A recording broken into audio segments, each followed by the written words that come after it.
Salut à tous. Alors aujourd'hui on est un petit peu dans la nature. Ouais, vous voyez, il y a des fleurs, tout ça, il y a des arbres, c'est beau, des papillons, des petites abeilles. Ouais, parce que les plantes, vous voyez, c'est beau, mais c'est fragile aussi. Alors on entend souvent les végétariens qui nous disent qu'il vaut mieux manger des légumes et pas des animaux, parce que les légumes, les fruits, les plantes ne peuvent pas souffrir parce qu'elles n'ont pas de système nerveux. Ouais, c'est ce qu'ils racontent.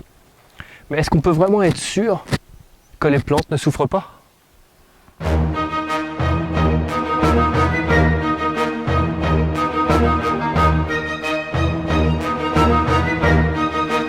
Alors la plante, lorsqu'elle est blessée, par exemple... Ouais, non, une plante c'est beau, c'est fragile, allez, je suis pas un salaud. Bon, on imagine que je la casse celle-là.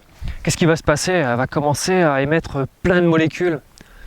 Il y en a des centaines et des centaines qui vont se propager dans l'air, et il y en a en fait essentiellement deux qui sont intéressantes. On a d'abord celle-là, c'est celle qui est responsable de l'odeur du gazon coupé.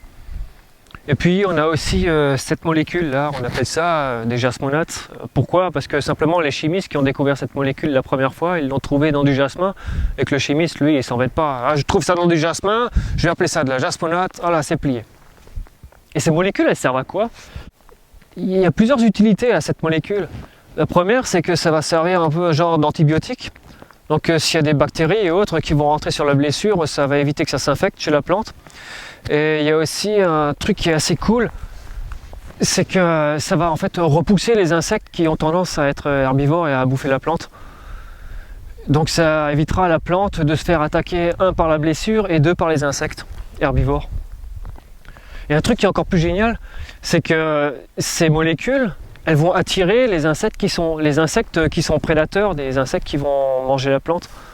Alors en gros, en émettant toutes ces molécules dans l'air, la plante, elle va appeler à la rescousse. Il y a un truc encore qui est encore plus génial que ça, c'est un arbre en Afrique. Bon d'accord, c'est pas un arbre africain, ça c'est un arbre normal de chez nous. Mais bon, c'est l'acacia en Afrique. Et celui-là, quand il se fait attaquer par exemple un insecte ou un animal herbivore, alors il va commencer à synthétiser un poison qui va se répandre dans tout l'arbre, dans toutes les feuilles.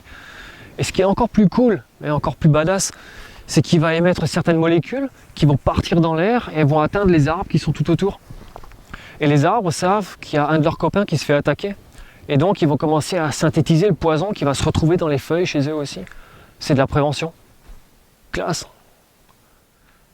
Ces molécules qui sont émises dans l'air, ça a été le thème d'un film de science-fiction qui est sorti en 2007. Le film s'appelle Phénomène. Et si vous ne l'avez pas vu, je vous conseille vraiment d'aller le voir.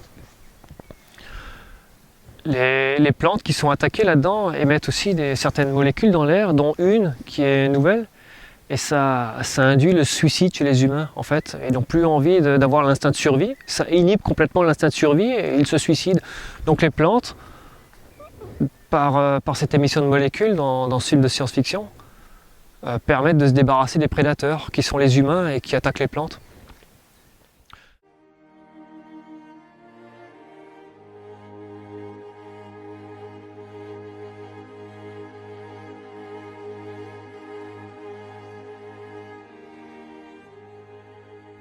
Alors, les végétariens, ils nous disent toujours qu'il vaut mieux manger des légumes que de la viande, parce que les plantes n'ont pas de système nerveux et donc elles ne vont pas souffrir. Mais en fait, là, on vient de montrer que les plantes, elles ont une souffrance quand même. Elle est vraiment différente de la souffrance des animaux, mais c'est une souffrance quand même.